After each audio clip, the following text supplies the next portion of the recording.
Cesarea de Filipo, donde no hay mucho flujo de gente. No hay mucho flujo de gente. Entonces, lo que quiere el Señor Jesús es tener una conversación con sus discípulos, una conversación franca, una conversación que puedan ellos entender y así ellos también llevar al Señor Jesús lo que Él les está pidiendo. Entonces, conversación que Cristo mantuvo con sus apóstoles acerca de sí mismo, ¿no? Él está preguntando qué dice la gente de mí. Eso es lo que está diciendo el Señor. Esto sucedió en la región de Cesarea de Filipo, pues en aquel rincón apartado, ¿no? Apartado, lejos del flujo de la gente, donde ellos podían entonces tener esta conversación amena, más tranquila, y donde el Señor también probaría también el corazón de sus discípulos. No había ocasión de que acudiesen a Él mucha gente como en otros lugares. Y esto le dio la oportunidad de tener con sus discípulos esta conversación que era una conversación privada. Y Jesús comienza preguntándole qué pensaba la gente acerca de Él. Quiero aclarar algo aquí, no es que el Señor Jesús no supiera, porque Él es omnisciente, no es que Él no lo supiera. Era para ver lo que los discípulos pensaban y lo que ellos habían oído de la gente para que pudieran entonces ahora abrir su corazón a Jesús y pudieran decirle, esto dice la gente. ¿Se entiende esa parte, no? Ya. Entonces, Jesús comienza entonces preguntándoles qué pensaba de Él la gente. Y la Biblia, en la Biblia el verso 13 dice, ¿qué dicen los hombres? No, ¿qué dicen los hombres que es el Hijo del Hombre? ¿Qué dicen los hombres que es el Hijo del Hombre? Esa es la pregunta para los discípulos. No, esa es la pregunta. Aquí hay un detalle. Si usted ve, Jesús se llama a sí mismo Él Hijo de Hombre. ¿Se da cuenta de ese detalle? Él mismo se llama Hijo del Hombre. Hijo del Hombre es decir, el Mesías prometido. Eso es lo que está diciéndole el Señor Jesús, confesando delante de los apóstoles. Es la confesión que Él está haciendo. El Hijo del Hombre, es decir, el Mesías que había sido prometido. Este título comienza ya desde allá de la profecía de Daniel, capítulo 7, verso 13, si alguien quiere verlo, está allí, donde por primera vez se encuentra en la Biblia que Jesús es llamado Hijo de Hombre. ¿No? En Daniel capítulo 7, verso 13.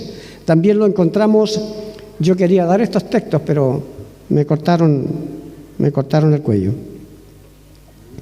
También lo dice Mateo 8, 20, lo dice Mateo 9, 6, lo dice Mateo 12, 8 y Mateo 13, 41, donde habla el Señor Jesús que Él es el Hijo del Hombre. ¿Se entiende aquello, no?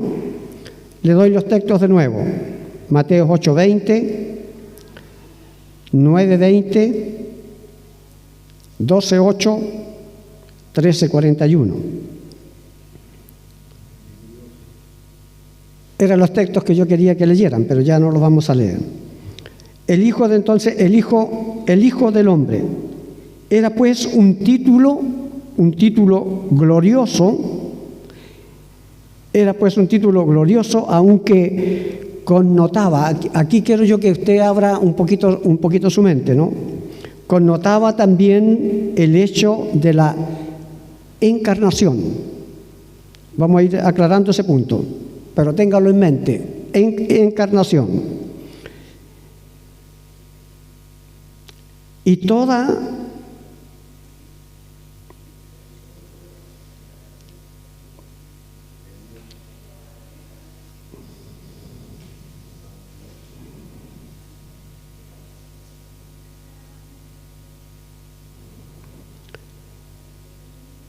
Ya. Entonces la encarnación y toda carne está sujeta a muerte. Me perdí un poquito ahí. Era pues un título glorioso, aunque connotaba también el hecho de la encarnación. Y aquí la parte de la encarnación significa de que Jesús tenía que morir. Eso es lo que está diciéndole acá, ¿no? La parte, aunque el título era glorioso, pero si usted lo mira desde allá de atrás, desde el título de Daniel, está diciendo de que Jesús tenía que morir, por cuanto se llama el título hijo de hombre, no, hijo de hombre, sujeto. Entonces, vamos a ir al texto. Este texto quiero que lo leamos juntos. Dios, al ser enviado a este mundo, no le llama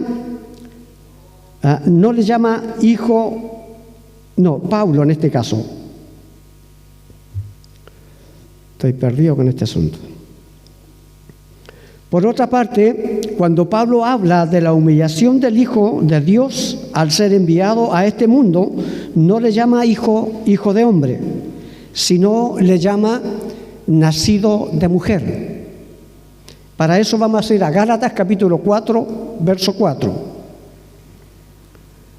Gálatas capítulo 4, verso 4. Cuando Pablo entonces habla de la humillación del Hijo del Hombre, no le llama a él hijo de hombre, sino nacido de mujer. Y Gálatas dice: pero cuando vino el cumplimiento del tiempo, Dios envió a su Hijo, dos cosas hay, nacido de mujer y nacido bajo la ley. Dos cosas, nacido de mujer y nacido bajo la ley. O sea, Jesús tenía que morir y cumplir también la ley. Y aquí Pablo lo menciona como los demás mortales. O sea, todos nosotros tenemos que morir. También Jesús tenía que, al nacer de mujer, su cuerpo tendría que morir. ¿Entiende ese detalle, cierto? Ya. Quiero aclarar también otro punto, el mismo punto de nacido de mujer. Job capítulo 14, verso 1. Job capítulo 14, verso 1. Y allí Job nos aclara este punto. Él dice: el hombre nacido de mujer, corto de días y hastiado de insabores. Corto de día y ansiado de insabores. Y hastiado de insabores, perdón. Entonces, no sé si usted alcanzó a notar allí, la palabra hijo de hombre significa entonces que debería nacer de mujer y tener entonces que padecer, como padecemos todos los hombres, una muerte en su cuerpo físico. A eso se refiere todo esto.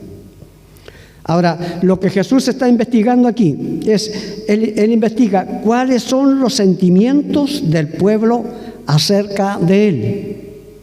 Y él dice, en el texto dice: ¿quién dicen los hombres?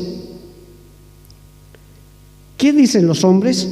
No pregunta qué dicen los escribas o los fariseos, sino qué dicen los hombres, nombrándolos a todos en general, la gente del pueblo, la gente la que le vio hacer los milagros, la que le vio resucitar a Lázaro, lo que le vio resucitar a Tabita o a la hija de Jairo, a todos los milagros que Jesús hizo, a la predicación que él hacía, el bien que él estaba haciendo a través de la predicación que él estaba haciendo. ¿Qué pensaba la gente? ¿Qué decían los hombres que era él? Esa era la pregunta. No, esa era la pregunta que él hacía. Lo mismo, amados hermanos, que a quienes los fariseos despreciaban, esta misma gente que oía que Jesús quería saber la opinión de ellos, los que los fariseos despreciaban. Porque los fariseos los despreciaban. Yo tengo que poner todo con respecto contexto bíblico, porque si no, no sería tan creíble. Vamos a Juan capítulo 7, verso 49. Los fariseos entonces despreciaban al pueblo. Juan capítulo 7, verso 49 dice: mas esta gente que no sabe la ley, maldita es. Esa es la opinión que tienen los escribas, es la opinión que tienen los fariseos con respecto a los hombres, los cuales Jesús quería saber la opinión que ellos tenían de él. A pesar de que la gente que para los fariseos era gente vulgar, ¿no? Era gente vulgar. Conversaba con los discípulos y Jesús los veía.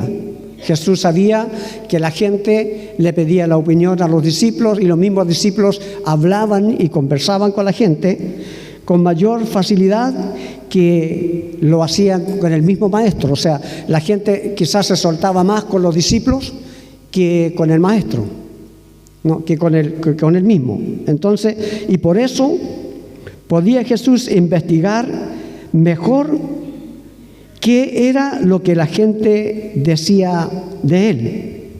Cristo aquí todavía no declaraba quién era. Él no le había dicho a nadie que él era el Mesías. A nadie le había declarado aquello, sino que había dejado que la gente sacase sus conclusiones pertinentes de las obras que él hacía. Texto bíblico para corroborar esto: Juan capítulo 10, versículo 24 y verso 25. El texto dice así: y le rodearon los judíos y le dijeron: ¿hasta cuándo nos turbas el alma? Si tú eres el Cristo, dínoslo abiertamente. Jesús le respondió: os lo he dicho y no lo creéis. Las obras que yo hago en nombre de mi Padre, ellas dan testimonio de mí. Entonces, lo que él quería era que la gente sacara sus propias conclusiones con respecto a él y le pudiera entonces ahora transmitírselas a los discípulos y los discípulos pudieran entonces ahora transmitírselas también al Señor Jesús. Vuelvo a reiterar esto: no es que Jesús no supiera, sino que él quería saber lo que la gente decía con respecto a lo que los discípulos podían ellos captar de lo que la gente pensaba con respecto a Jesús. No, a esta pregunta los discípulos responden, y el texto dice: uno que Juan el Bautista. Unos que Juan el Bautista. Recuerda la semana antes también hablé de esto, de que Herodes también pensaba de la misma forma, ¿no? Herodes también pensaba en el capítulo 14, verso 2. Allí encuentra esa respuesta. Y que nos rodeaban al monarca estarían inclinados a pensar como él. Todos los que rodeaban a Herodes, ¿no? Los ministros de Estado y toda la gente que estaban allí en el reino con Herodes, quizás rodeados del monarca, estarían inclinados a pensar de la misma forma que pensaba el monarca. Muchas veces por arrastrados también, ¿no?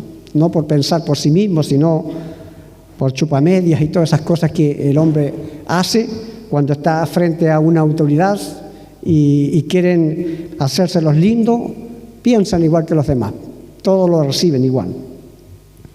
Entonces, la segunda respuesta que le dieron los discípulos: otros dicen que Elías.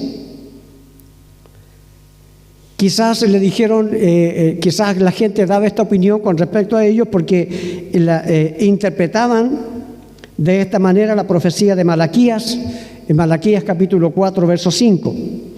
Allí dice Malaquías de la profecía: he aquí yo envío al profeta Elías antes que venga el día de Jehová grande y terrible. Quizás por esta razón también la gente decía que era el profeta Elías.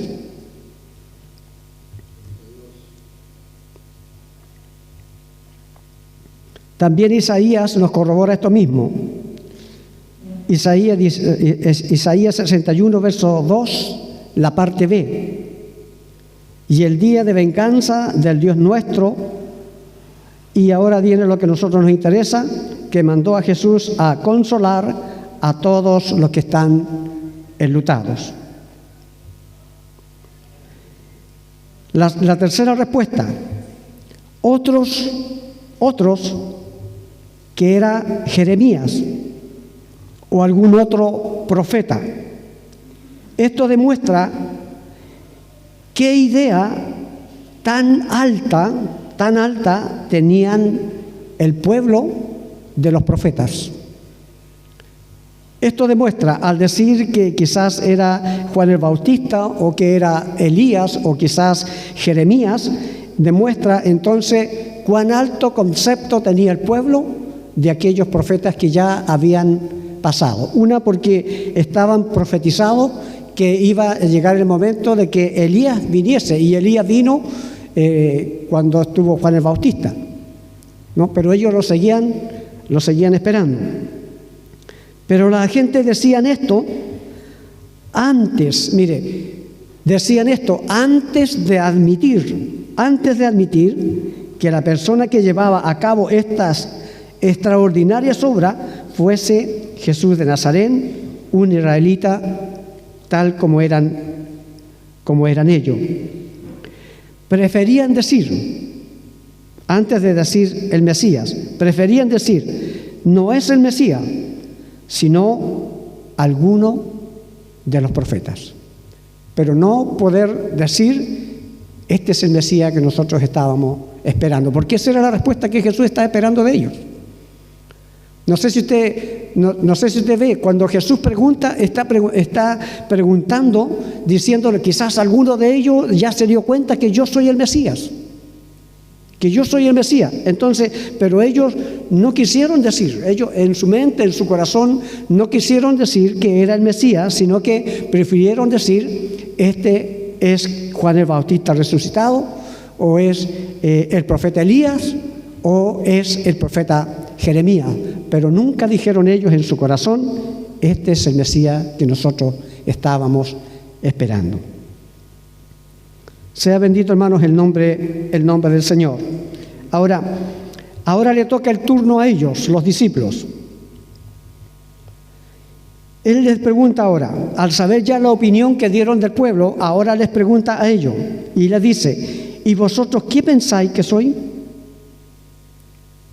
Aquí la respuesta de Pedro es esta: tú eres el Cristo, el Hijo del Dios viviente, verso 16. Tú eres el Cristo, el Hijo del Dios viviente. Esta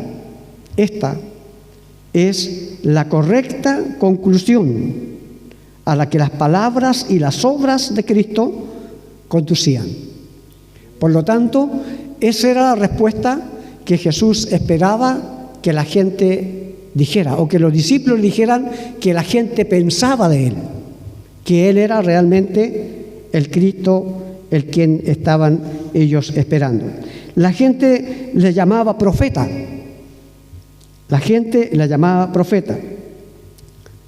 Vea Juan capítulo 6, verso 14. Juan capítulo 6, verso 14. Aquellos hombres entonces, viendo las señales que Jesús había hecho, decían, este verdaderamente es el profeta que había de venir al mundo. Pero no dijeron, este es el Mesías que nosotros estábamos esperando. Pero los discípulos pensaban diferente. Los discípulos lo conocían como el Cristo, el Mesías o el ungido de Dios. Así pensaban, así lo esperaban o lo conocían los discípulos. el ungido de Dios, Isaías 61, verso 1. Isaías 61, verso 1. Dice: el Espíritu de Jehová, el Señor, está sobre mí, porque, allí está lo que a nosotros nos interesa, porque me ungió Jehová, me ha enviado a predicar buenas nuevas a los abatidos, a vendar a los quebrantados de corazón, a publicar libertad a los cautivos y a los presos, apertura de las cárceles. Allí entonces encontramos nosotros, amados hermanos, lo que es la pregunta que Jesús hace diciendo: ¿quién dice los hombres que soy yo? Esa es la primera parte. Vamos a la segunda parte. Condiciones para seguir a Jesús, de Mateo 24 y verso 25. Condiciones para seguir a Jesús. En esta porción tenemos expresada la ley del discípulo, o sea, nuestra ley, nosotros también incluidos en ella, y fijadas las normas mediante las cuales se puede obtener la bendición de Dios, tanto el honor como el beneficio de ser discípulos de Cristo, como nos dice el verso 24, que nos dice: entonces Jesús dijo a sus discípulos: si alguno quiere venir en pos de mí, niéguese a sí mismo. Niéguese a sí mismo. ¿En qué consiste el discipulado cristiano? En ir en pos de Jesús. Ese es el concepto. En eso consiste. El discípulo verdadero sigue a Cristo en el dolor para seguir en el honor. El cristiano sigue a Cristo como la oveja al pastor.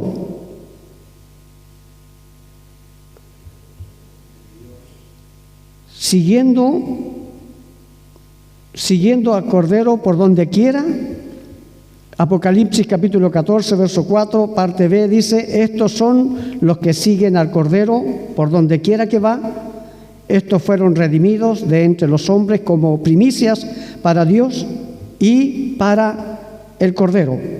Entonces, los discípulos del Señor deben entonces seguir a Jesús como la oveja sigue al pastor.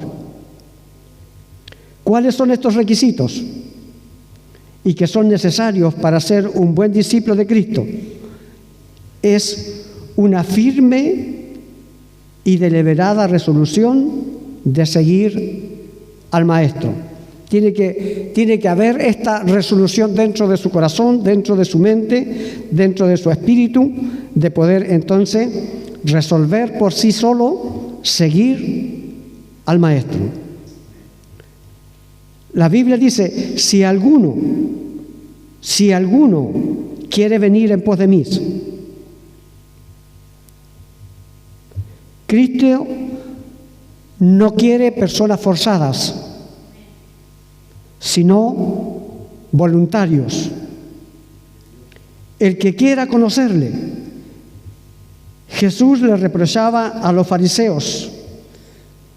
Juan capítulo 7, verso 17. Este era el reproche que Jesús les hacía a ellos. Si me conocieseis, también a mi Padre conocierais. Y desde ahora le conocéis y le habéis visto, pero aún así no le aceptaban.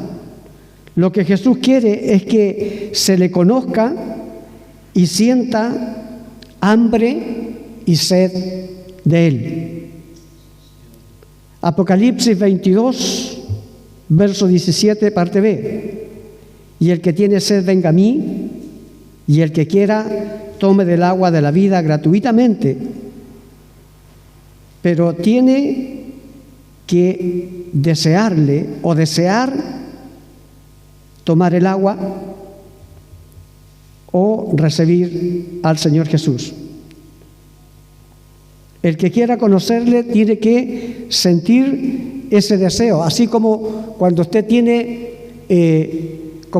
sed, cuando realmente usted está en la calle o en cualquier lugar que desea tomar un poquito de agua y no encuentra agua en ninguna parte, y esa sed le exige, el cuerpo le está pidiéndole esa agua, ¿no? Así también nosotros deberíamos también seguir o tener ese deseo de aceptar, de conocer y de recibir al Señor Jesús en nuestro corazón. La palabra dice, niéguese a sí mismo. ¿Qué significa negarse a sí mismo? En realidad, negarse a sí mismo es deshacerse del yo. Deshacerse del yo que hay dentro de nosotros y que nos inclina a ser egocéntricos, autónomos y autosuficientes. Cualquiera persona que tenga estos tres atributos nunca va a decir dentro de sí, yo necesito un Señor, yo necesito un Salvador. Porque tanto el egocentrismo, el ser autónomos por dentro o autosuficiente, eso le ciega los ojos y no deja ver que realmente necesita a Cristo como Señor y como Salvador. La Biblia dice, tome su cruz y sígame. Los discípulos estaban familiarizados con este concepto, ya que muchos antes de Jesús, Antíoco Epifanes había hecho crucificar a muchos judíos, según testimonio de Flavio Josefo. El condenado a muerte en cruz era obligado a llevar sobre sus hombros el instrumento de su suplicio. Así que el seguidor de Cristo ha de alinearse en esa fila de condenados a muerte que van tras Él llevando cada uno su propia cruz. Así es que cuando Él les decía, el que quiera venir en pos de mí, tome su cruz y sígueme, miraban los ejemplos de lo que entonces Antíoco Epifanio había entonces crucificado a mucha gente, a muchos judíos. Ellos tenían eso en su mente, tenían ese concepto y sabían entonces lo que era una crucifixión.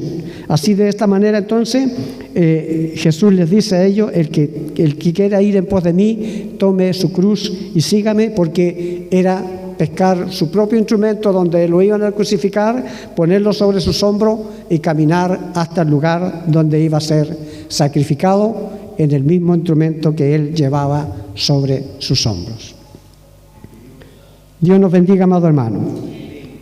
Verso 25. El peso de toda la eternidad depende de la resolución de seguir a Jesús. Si usted no lo acepta, va a pasar una eternidad lejos de Jesús, pero si usted lo acepta, va a pasar una eternidad al lado de Jesús. Porque nótese la conjugación. Todo el que quiera salvar su vida, Jesús dice, todo el que quiera salvar su vida, la perderá. Y todo el que pierda su vida por causa de mí, la hallará.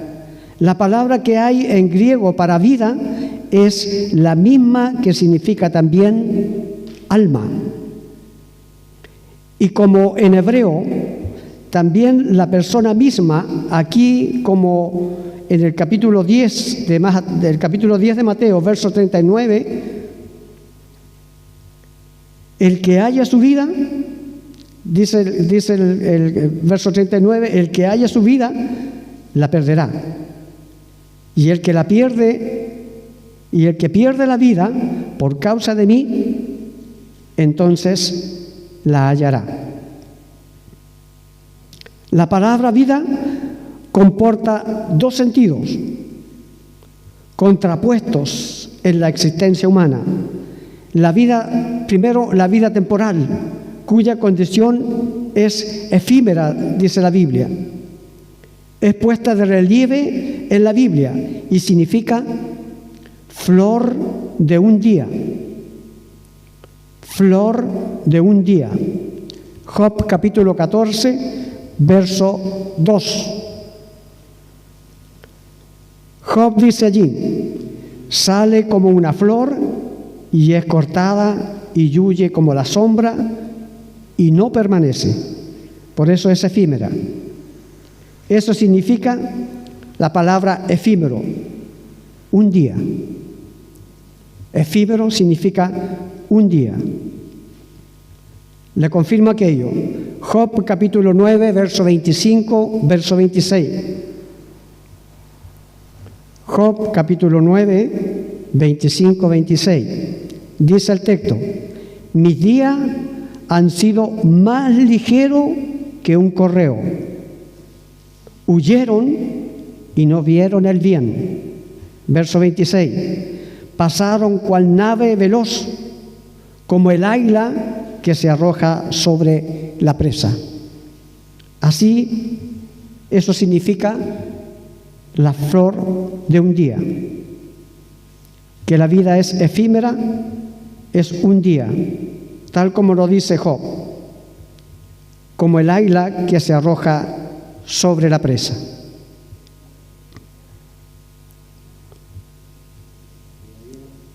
No sé si está bien el concepto.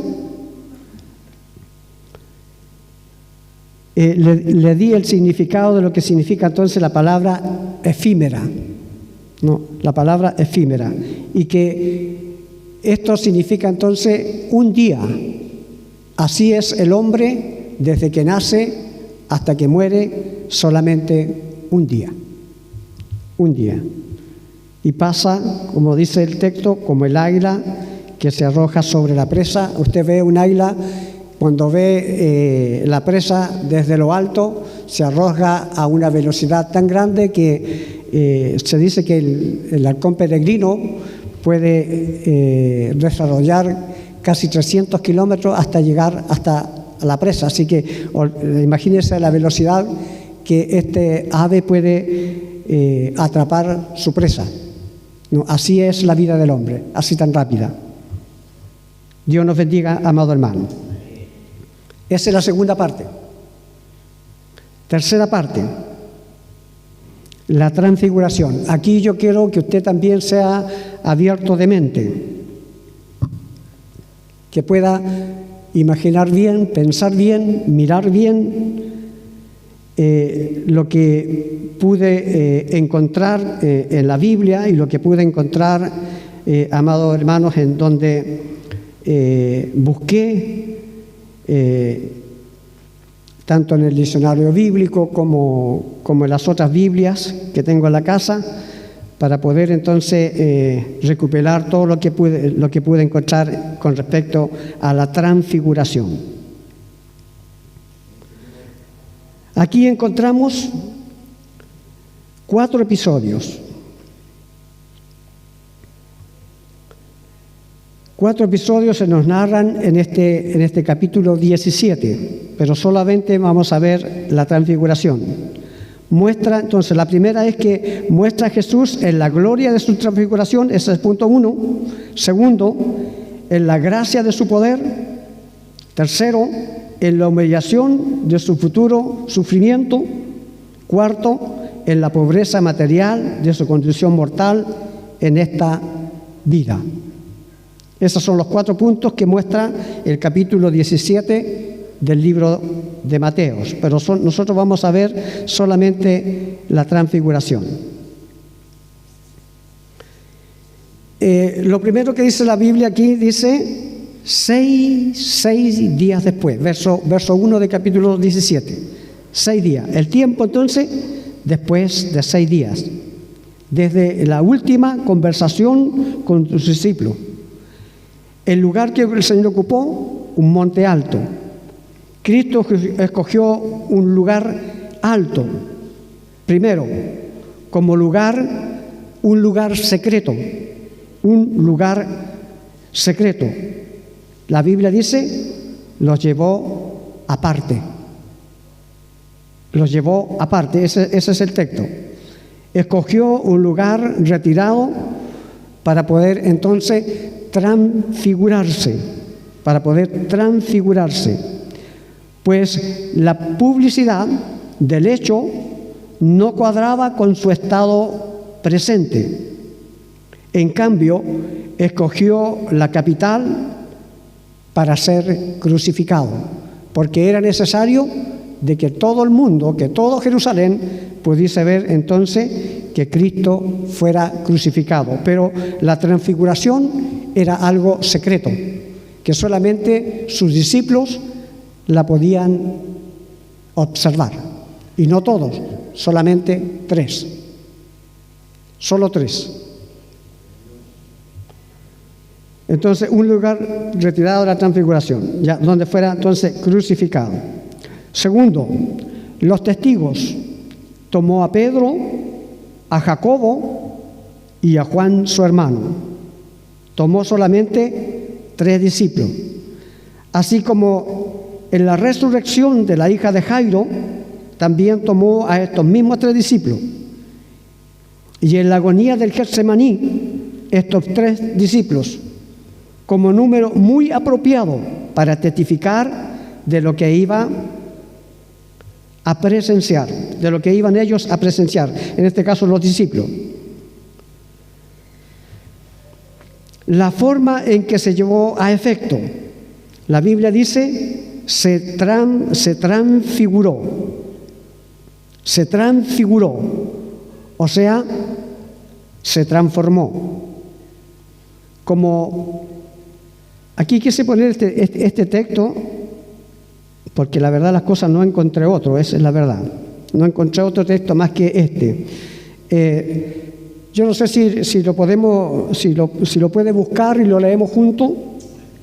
Romanos capítulo 12, verso 2.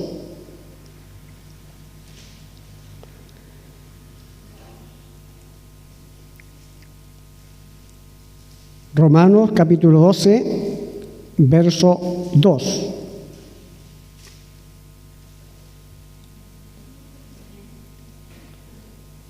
Dice el texto, lo leo entonces. No os conforméis a este siglo, sino transformaos por medio de la renovación de vuestro entendimiento.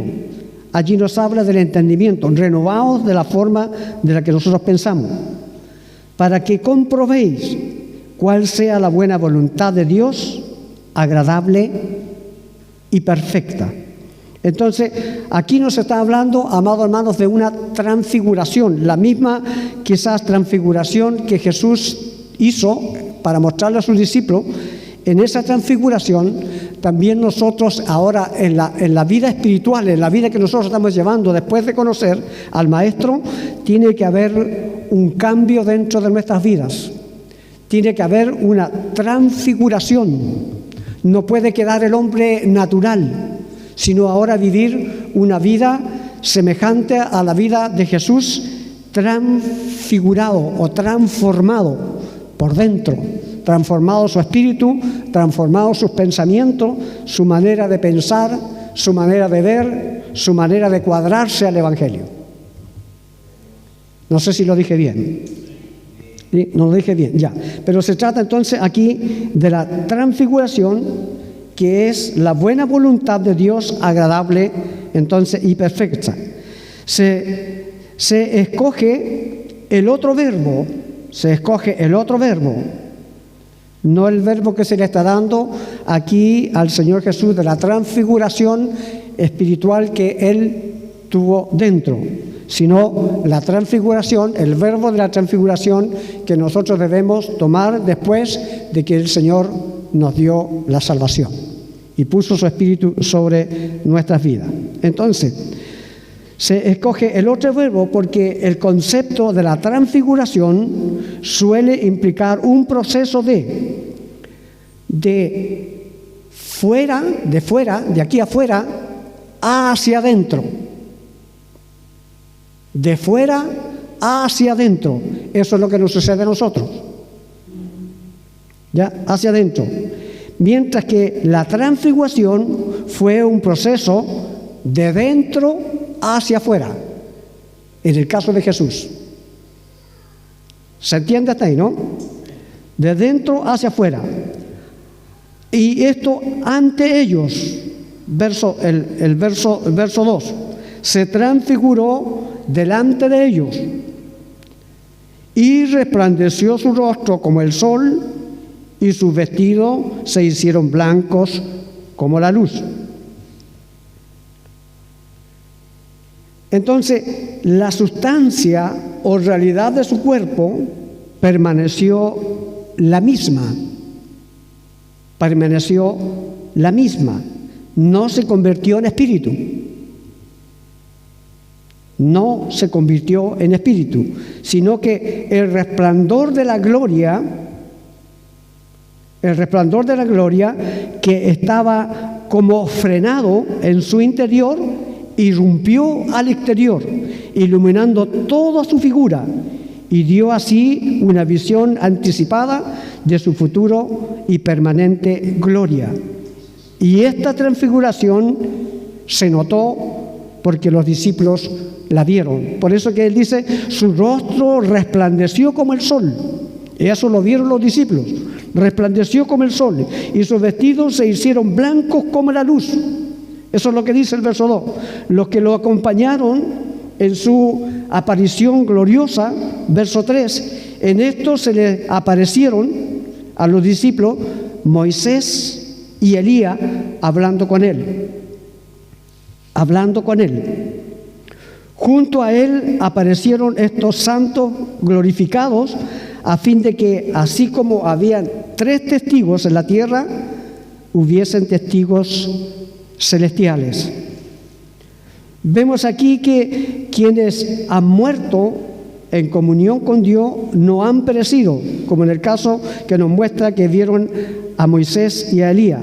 Los judíos tenían gran respeto a Moisés y a Elías, y así vieron estos a aparecerse junto a Jesús como testimonio.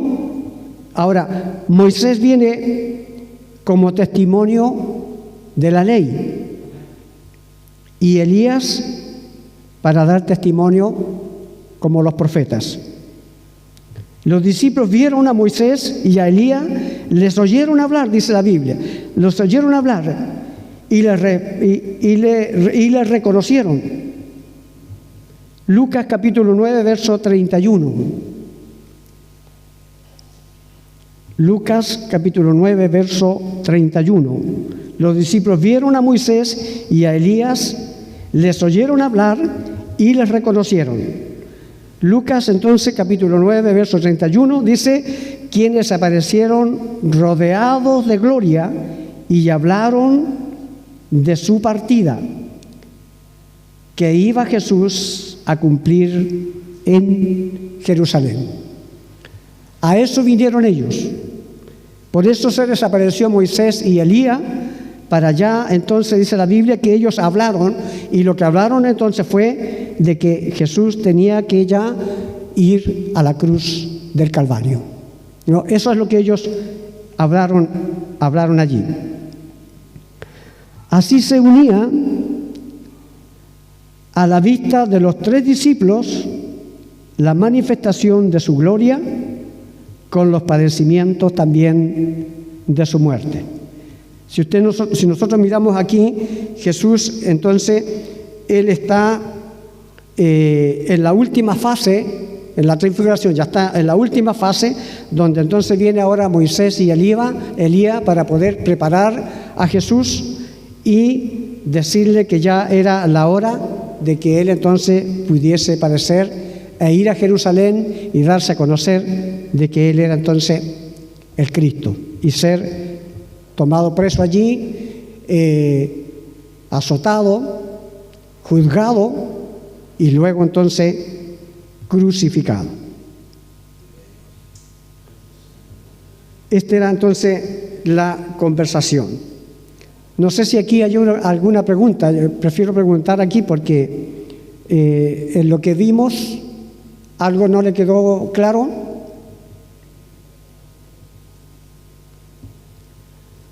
Verso 3 entonces del capítulo 17 dice: he aquí les aparecieron entonces Moisés y Elías hablando con él. ¿Qué hablaron? Lo que leímos entonces en Lucas capítulo 9 verso 31. Entonces Pedro dijo a Jesús: Señor, bueno es para nosotros que estemos aquí. Verdaderamente era así. Esa era la intención que tenía Jesús dentro de su vida, de poder entonces mostrarles a ellos, los discípulos, la gloria que tendría en el futuro. Y que un futuro no era un futuro tan lejano, pues era después de la crucifixión, cuando Cristo resucitó, ya no resucitó en la carne, sino en un cuerpo ya glorificado, como lo vimos en la transfiguración, allí en el monte de la transfiguración, ¿no? Dios nos bendiga, amado hermano. Bien, ¿alguna pregunta con respecto a esto? Porque esta sería la clase para el día de hoy. ¿Ninguna? Ya. Hermano Alfred, que el Señor le bendiga, amado hermano. Yo voy a pasar por su asiento para recoger la ofrenda de la clase.